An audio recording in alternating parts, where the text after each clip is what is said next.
Olha, quando a gente pensa em segurança na escola, muitas coisas vêm à mente, né? Mas e os riscos que a gente não vê? Aqueles silenciosos, como um incêndio que começa numa instalação elétrica. Pois é, hoje a gente vai mergulhar num projeto que trata exatamente dessa questão, que é super importante: a gestão de risco e a prevenção de incêndios elétricos. Então, vamos lá. O trabalho que a gente vai conhecer em detalhes hoje é um projeto de intervenção. E o título é Gestão de Risco: a importância do treinamento na prevenção de incêndios elétricos. A autora é a Débora Faustina dos Santos de Souza, com orientação da professora Franciene Aparecida da Silveira. E olha que legal, esse projeto foi a conclusão do curso de pós-graduação, especialização em escolas resilientes e educação para redução do risco de desastres, lá da Universidade Federal de Juiz de Fora, concluído em 2025. Para a gente entender bem o trabalho, a nossa conversa vai seguir uma estrutura bem direta, tá? Primeiro, a gente apresenta o projeto. Depois, vamos falar sobre o risco dos incêndios elétricos. Em seguida, a proposta de solução que foi criada. Aí a gente passa pelos fundamentos teóricos e, para fechar, os resultados esperados e a conclusão. Bom, começando então pela apresentação do projeto, o foco aqui é total na segurança da comunidade escolar, mais especificamente do Instituto Federal de Sergipe. O projeto foi aplicado num local específico, o prédio da reitoria. E para a gente ter uma dimensão do impacto disso, o trabalho menciona dados da plataforma Quedu que mostram que o campus tem mais de 500 alunos e 109 professores. Ou seja, é muita gente circulando por ali, o que só reforça como é crucial garantir um ambiente seguro para todo mundo. Certo. Agora, vamos entrar no ponto central, na situação problema que esse projeto quer resolver. Aqui, a gente vai falar dos riscos que são bem reais e infelizmente comuns na infraestrutura de muitas escolas pelo Brasil. E toda a investigação gira em torno de uma pergunta-chave, que é a seguinte: quais são as falhas, as lacunas na preparação de professores e funcionários para lidar com o incêndio elétrico? Isso, claro, levando em conta a realidade das instalações elétricas das escolas. Essa pergunta que norteia o estudo todo. E olha só os fatores de risco que o estudo levantou. Tem as questões mais óbvias, né? Prédios antigos, sistemas elétricos que não foram modernizados, o perigo de sobrecargas, falta de manutenção. Mas o ponto que eu achei super interessante é que o estudo vai além. Ele mostra que muitos treinamentos são genéricos demais, não tem um foco específico em riscos elétricos. E o resultado? As pessoas muitas vezes nem sabem como agir. Como, por exemplo, qual é o extintor certo para usar, que nesse caso seria o de classe C. Ok, o diagnóstico é preocupante, mas a beleza desse projeto é que ele não para no problema, ele traz uma solução. E é uma solução que combina ação prática com educação. Então, qual é o grande objetivo aqui? É simples e poderoso: criar e colocar em prática uma cartilha educativa e também oferecer treinamentos. Tudo isso para capacitar a comunidade escolar tanto na prevenção quanto no combate a incêndios de origem elétrica. É uma combinação de teoria e prática. E o plano de ação foi super bem estruturado, dividido em 7 etapas.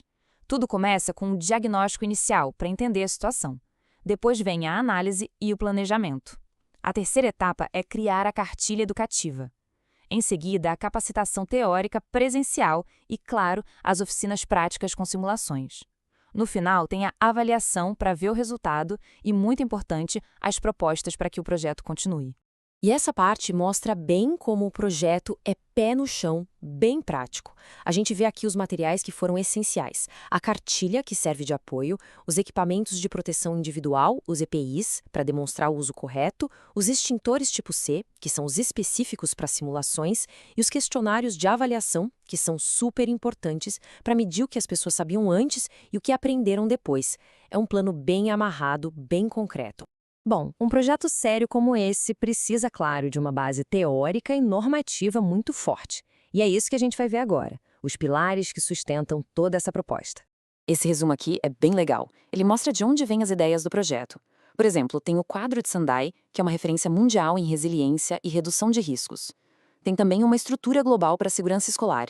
E, claro, a nossa norma regulamentadora número 10, que é a lei sobre segurança em instalações elétricas aqui no Brasil. Além de outros estudos que já apontavam para esse problema. Isso tudo mostra o rigor acadêmico e a relevância do trabalho. E aqui a gente chega num conceito que é a alma do projeto: a cultura de segurança. E o que é isso? Não é só sobre ter regras no papel, sabe? É sobre criar um ambiente onde todo mundo, de verdade, valoriza a segurança. Onde identificar e diminuir riscos se torna um hábito, uma coisa coletiva e constante. A grande meta do projeto é justamente fortalecer essa cultura lá na instituição. E agora, para a gente caminhar para o final, vamos ver quais são os resultados que se espera com tudo isso e qual a grande conclusão desse trabalho tão importante. Os resultados esperados são transformadores, né?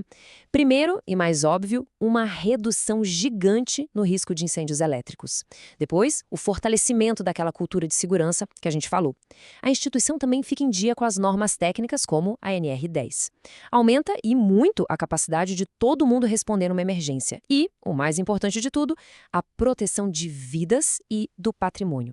E tem uma frase do resumo do projeto que, para mim, sintetiza tudo de forma perfeita.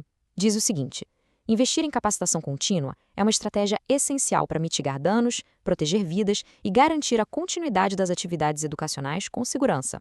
Acho que não precisa dizer mais nada, né? Fica muito claro, ao analisar esse projeto, o compromisso com a formação de profissionais que sejam éticos, que sejam críticos e, acima de tudo, capazes de usar o que aprenderam para contribuir com uma sociedade mais segura. É um exemplo fantástico de como a universidade pode e deve se conectar com as necessidades da comunidade.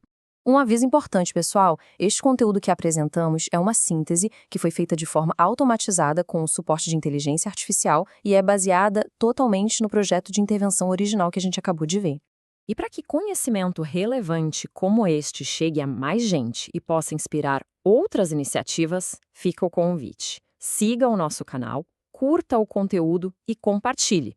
Afinal, espalhar conhecimento é o primeiro passo para a gente conseguir mudar as coisas para melhor.